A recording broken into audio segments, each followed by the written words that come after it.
আলহামদুলিল্লাহ। সম্মানিত ভাইরা কেমন আছেন?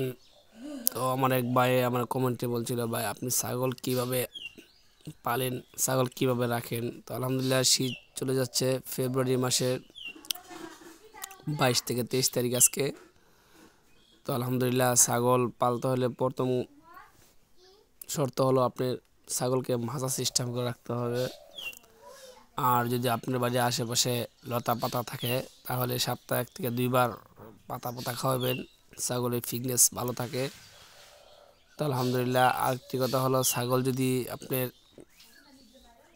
5-10টা ছাগল থাকে তাহলে আপনি পানি সম্পদে যোগাযোগ রাখবেন। আপনি যে কোনো বিনিময় হলে ওদের সাথে যোগাযোগ রাখবেন, রাইকা আপনারা বছরে 2 বার পিপিআই ভ্যাকসিন দিতে হবে। ছাগলের মেন রোগই হলো আপনার ঠান্ডা কাশি।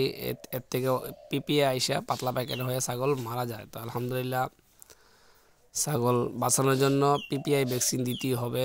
আর 3 মাস পর পরে কিডনি ডোজ করতে হবে।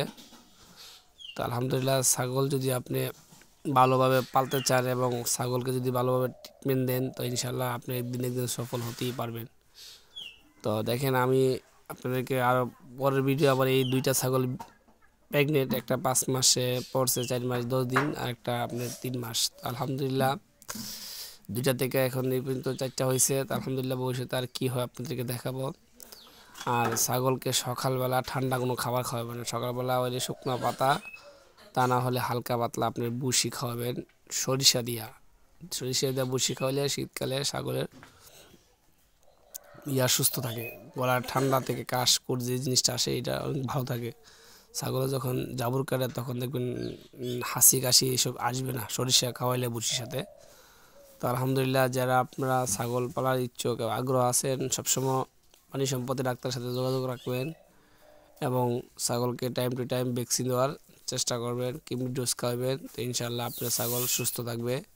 তো আলহামদুলিল্লাহ, নেক্সটে আমি আপনাদেরকে আরও সুন্দর সুন্দর ভিডিও দেবো, সময়ের জন্য দিতে পারি না, এ বলে শেষ করলাম। আসসালামু আলাইকুম।